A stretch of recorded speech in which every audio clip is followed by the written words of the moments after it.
Dear students, अस्सलाम वालेकुम। आज हम आपके साथ मौजूद हैं चैप्टर नंबर 8 सेकेंड ईयर के जेनेटिक्स के साथ। आप लोगों ने यकीनन मेंडल्स के लॉज को स्टडी किया है और इससे रिलेटेड इस चैप्टर के लास्ट में कुछ एक्सरसाइजेस हैं। आइए उन एक्सरसाइजेस को सॉल्व करते हैं। मोस्टली स्टूडेंट्स जो है उन एक्सरसाइज के अंदर थोड़ा प्रॉब्लम का शिकार रहते हैं और मेरे पास भी कुछ इस तरह से क्वेश्चंस स्टूडेंट्स ने किए थे कि सर आप इन एक्सरसाइजेस को प्लीज़ ज़रा सॉल्व करवा दीजिएगा।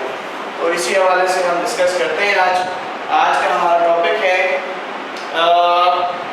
Blood group.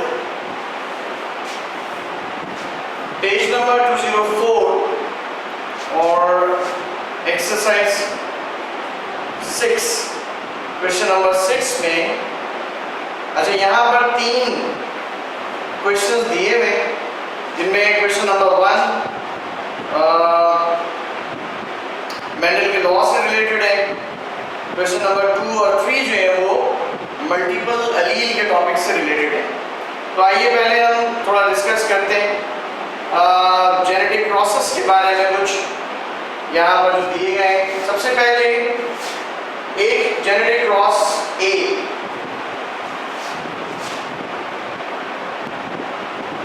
ये क्वेश्चन है capital T small t,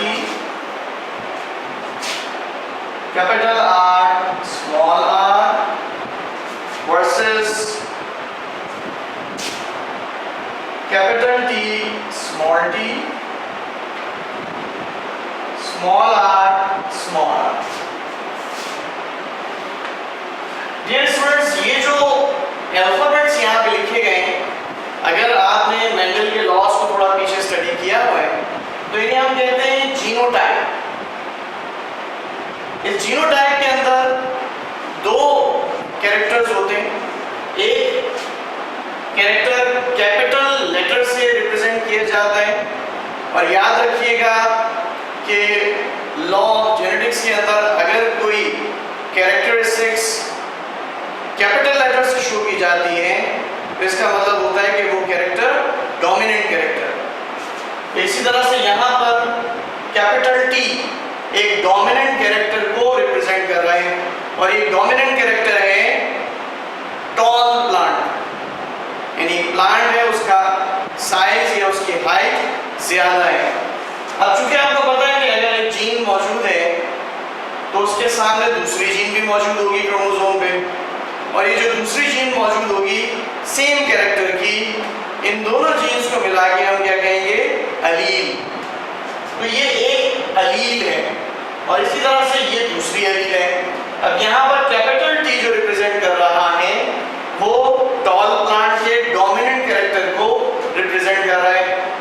small t plant के रिसेसिव कैरेक्टर यानी ड्वार्फ कैरेक्टर को रिप्रेजेंट कर रहा है। और ये डेटा यहाँ पर आपकी बुक के अंदर इसके शुरू में दिया हुआ है। कैपिटल R इसी तरह से यहाँ पर रिप्रेजेंट कर रहा है राउंड सीड और चूंकि कैपिटल R है तो लिहाजा ये डोमिनेंट कैरेक्टर है और स्मॉल r ये रिप्रेजेंट कर रहा है रिंकल सीड। इसी तरह से capital T tall plant, small t short plant, small r wrinkle plant, small r wrinkle plant. अब अगर आप इन कैरेक्टर्स को स्टडी करें या देखें तो यहाँ पर आपको कहीं ऐसा लग रहा है कि एक डोमिनेंट और एक रिसेसिव और कहीं दोनों रिसेसिव, ये दोनों कैरेक्टर्स की कॉम्बिनेशंस आपको नजर आ रहे हैं। अगर ये डोमिनेंट कैरेक्टर के साथ एक रिसेसिव कैरेक्टर मौजूद हो तो ऐसे कैरेक्टर को हम क्या कहते हैं या प्लांट को हम कहते हैं हेटेरोजाइगस। और इसी एग्जांपल में आपको यहाँ पे दोनों स्मॉल लेटर्स नजर आ रहे हैं। ऐसे प्लांट के कैरेक्टर को हम क्या कहते हैं, होमोजाइगस। तो ये प्लांट का कैरेक्टर हेटेरोजाइगस डोमिनेंट टॉल और ये हेटेरोजाइगस राउंड कैरेक्टर कहलाएगा। इसी तरह से यहाँ हेट्रोजाइगस टॉल और होमोजाइगस रिसेसिव रिंकल प्लांट का कैरेक्टर कहलाएगा। तो ये तो कैरेक्टर्स आप लोगों ने समझ लिए कि जीनोटाइप के लिहाज से इन प्लांट्स के अंदर फिनोटाइप क्या कहलाएगा। आइए इसको जरा सॉल्व करते हैं।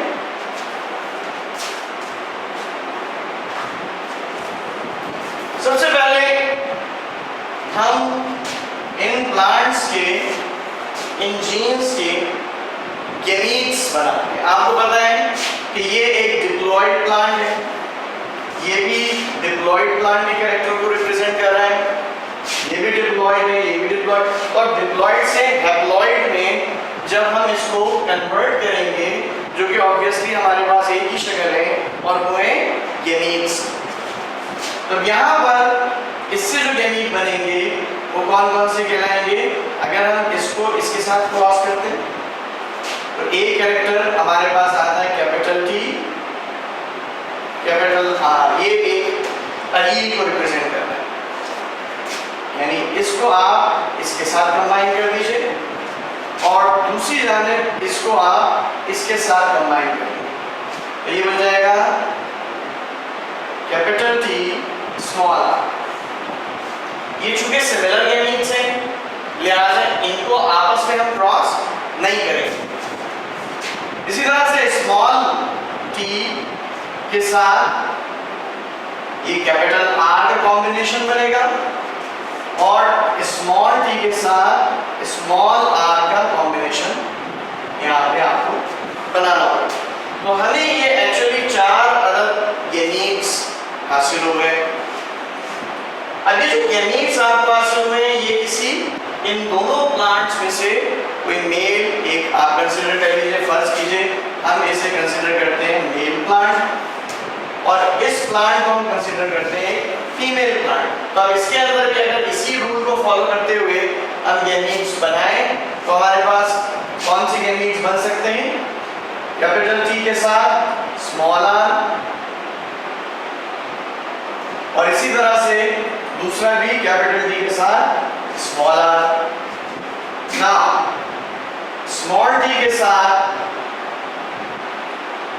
Small r, then again small t के साथ ये स्मॉल आर। अब चूंकि आप देखें ये दोनों एक जैसे हैं, ये दोनों एक जैसे हैं, तो जरूरी नहीं है कि आप इन चारों के क्रॉसेस को शो करें, क्योंकि जो रेशियो आपको हासिल होगी अल्टीमेटली वो सेम ही होगी, चाहे आप इन चारों के साथ क्रॉस करें या इन दो के साथ क्रॉस करें। हम इसको समझाने के लिए चारों के साथ क्रॉस करते हैं, तो चेकर बोर्ड बना लेते हैं।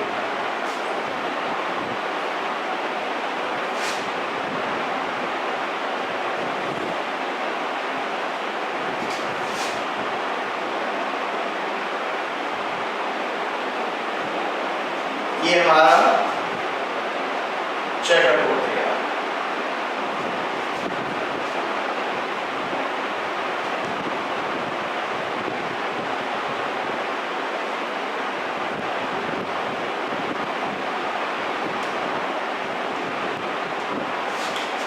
ठीक है जी, ये हमारा चेकर बोर्ड तैयार हो गया। अब इसके अंदर आपने इस गैमीट को इस गैमीट के साथ मिलाना है। ये हो जाएगा कैपिटल टी, कैपिटल टी। एक जैसी जीन्स को एक साथ लिखेंगे, कैपिटल आर और स्मॉल आर। इसी तरह से यहाँ पर भी capital T, capital T, capital R और स्मॉल आर। इसी तरह से हम इन तमाम खानों को फिल करेंगे, capital T, small T, capital R, small R, capital T, small T, capital R और स्मॉल आर।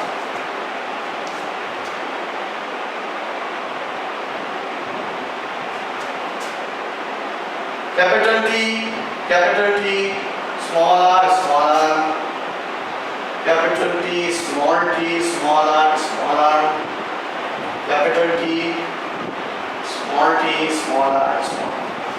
आप देख रहे हैं किस तरह से ये चेकर बोर्ड कंप्लीट हो रहा है। कैपिटल टी के साथ इस स्मॉल टी को मिलाएंगे, फिर उसके बाद कैपिटल आर को स्मॉल आर के साथ मिलाएंगे। इसी तरह से यहाँ पर इन दोनों को आपस में कंबाइन करेंगे,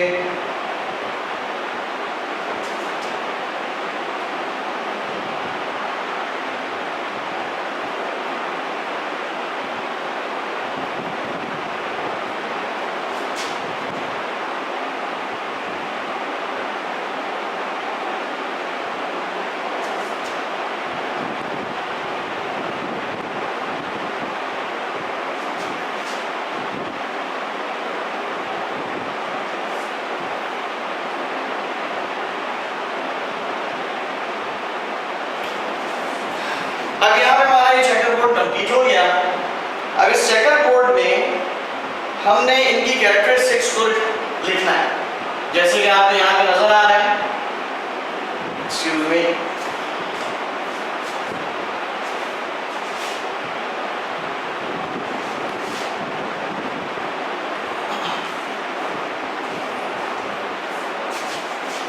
जी। तो अब अगर यहाँ पर इनकी कैरेक्टरिस्टिक्स को लिखें तो हमें कैपिटल टी की वजह से पहले खाने में नजर आएगा टॉल, और दूसरा राउंड। इस खाने में मौजूद जीनोटाइप की वजह से जो फिनोटाइप कैरेक्टर आपको हासिल हुआ उसमें कैपिटल डी की वजह से टॉल और एक सिंगल कैपिटल आर की वजह से, चूंकि सिंगल कैपिटल आर मौजूद है, ये डोमिनेंट कैरेक्टर है, तो इसकी वजह से स्मॉल आर मौजूद होने के बावजूद अपनी मौजूदगी को जाहिर नहीं करेगा। तो यहाँ पर राउंड कैरेक्टर जो कि डोमिनेंट कैरेक्टर है वो शो होगा, रिंकल कैरेक्टर शो नहीं होगा। अच्छा, डोमिनेंट और रिसेसिव कैरेक्टर को समझाने के लिए मैं एक एग्जांपल आपको देना चाहता हूँ। फर्ज कीजिए कि आप एक गिलास पानी लेते हैं और इस पानी के अंदर आप 2 कतरे इंक के डाल दें, ब्लू कलर, तो आप ये देखेंगे कि उस पानी का रंग ब्लू हो जाएगा। क्या पानी उसमें से गायब हो गया? डेफिनेटली नहीं। लेकिन पानी की जो ट्रांसपेरेंसी है, उसकी जो मौजूदगी का एहसास है, वो उस ब्लू कलर के ऐड करने की वजह से खत्म हो गया। अब चूंकि पानी मौजूद है लेकिन चूंकि ब्लू कलर आपने उसमें ऐड कर दिया तो वो पानी अपनी मौजूदगी को जाहिर नहीं कर रहा। तो दूसरा जो कलर आपने ऐड किया है वो क्या कहलाएगा? डोमिनेंट वो कहलाएगा डोमिनेंट। और पानी की जो अपनी ट्रांसपेरेंसी का कैरेक्टर है वो क्या कहलाएगा? रिसेसिव। तो अब ग्लास भी उतना है, पानी भी वैसे ही है, सिर्फ कलर का फर्क आ गया। तो इसको आप ऐसे ही समझिए कि यहाँ पर आर कैपिटल जो कि डोमिनेंट कैरेक्टर है ये मौजूद है, लेकिन रिसेसिव कैरेक्टर एक्सप्रेस नहीं होगा क्योंकि डोमिनेंट कैरेक्टर उसके असरात को दबा देगा, सप्रेस कर देगा। तो यहाँ जो पहले खाने में कैरेक्टर आपको हासिल हुआ वो टॉल और राउंड है। तो इसी तरह से इसी रूल को फॉलो करते हुए हमने इन तमाम खानों के फिनोटाइप को फिल करना है। और ये याद रखिएगा कि अगर 2 अल्फाबेट, इनमें एक कैपिटल और दूसरा कैपिटल, तो वो ही डोमिनेंट कैरेक्टर लिखा जाएगा। अगर 2 अल्फाबेट्स, एक स्मॉल लेटर और दूसरा स्मॉल लेटर, तो वही रिसेसिव कैरेक्टर लिखा जाएगा। लेकिन अगर 2 अल्फाबेट्स हैं, एक डोमिनेंट है यानी कैपिटल लेटर और एक स्मॉल है यानी रिसेसिव कैरेक्टर, तो ऐसी सूरत में जो डोमिनेंट कैरेक्टर होता है उसे लिखा जाता है। ये एक उसूल आप याद रखिएगा। और जैसे मैंने आपको एग्जाम्पल पानी के हवाले से भी दी है, तो dominant character always express itself. लिहाजा इनको फिल करते हैं तो ये कहलाएगा tall, round, tall, round, tall, round. अब ये शो होगा tall, wrinkled, tall, wrinkled, tall, wrinkled, tall, wrinkled। अब यहाँ पर आपको कितने टॉल हासिल हुए? 1 2 3 4। ये चारों के चारों टॉल और राउंड है। तो यहाँ पे आप लिख लीजिएगा, हम आगे लिखेंगे इसको बिठाकर, पहले इसको फिल कर लेते हैं। ये हो जाएगा tall, round, tall, round, short, round. Short इसलिए कह रहे हैं क्योंकि यहाँ पे दो स्मॉल लेटर्स में रिसेसिव कैरेक्टर स्मॉल टी मौजूद है और यहाँ पर राउंड के लिए कैपिटल आर मौजूद है। इसी तरह से यहाँ पर भी short, round, tall, wrinkled, tall, wrinkled, short, wrinkled, short, wrinkled। तो अब इस चेकर बोर्ड में आपने ये कैलकुलेट करना है कि टॉल और राउंड ये आपके पास कितने हासिल हुए। तो टॉल, राउंड 4, 1 2 3 4, ठीक है जी। इसके बाद टॉल और wrinkled, number 1, number 2, tall, wrinkled, 1 2 3 4, 4 5 6,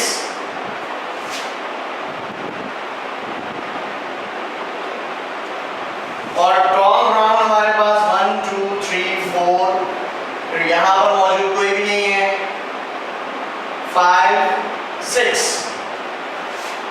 यहाँ पर 4 की जगह पे हम 6 लिखते हैं। तो 6 टॉल राउंड है, 6 टॉल रिंकल्ड है। अब हम देखते हैं शॉर्ट एंड राउंड कितने हैं। Number 3 short, round. शॉर्ट और राउंड हमारे पास 1 2 जस्ट 2 है,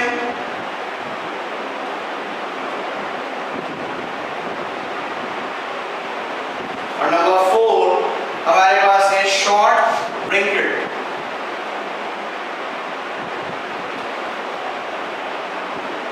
शॉर्ट रिंकल्ड हमारे पास है 1 एंड जस्ट अनदर 1, ये भी हमारे पास 2। तो इस तरह से जनाब आपने देखा कितने ये 6 और 6 12, 13 14 और ये 15 16। तो ये 16 जो कैरेक्टर्स हैं ये हमारे इस चेकर बोर्ड के 16 ब्लॉक्स को जस्टिफाई करते हैं। लिहाजा आप ये देख सकते हैं कि यहाँ पे वो नॉर्मल मेंडल के लॉज की रेशियो आपको हासिल नहीं हुई है। ये रेशियो आपको हासिल हुई है 6:2, 6:2, 2:2। ठीक है जी। कुछ बातें और मैं आपसे करना चाहता हूँ। ये जो आपको क्रॉस बनाने के लिए गिवन जीनोटाइप दिया गया, ये genotype actually F1 generation already है। तो आप इस F1 जनरेशन को दूसरी F1 जनरेशन के साथ क्रॉस करेंगे। आपकी बुक के अंदर ये क्वेश्चन दिया हुआ है, क्वेश्चन नंबर है 6 और 6 का पार्ट 1 और इसका पेज नंबर है 204।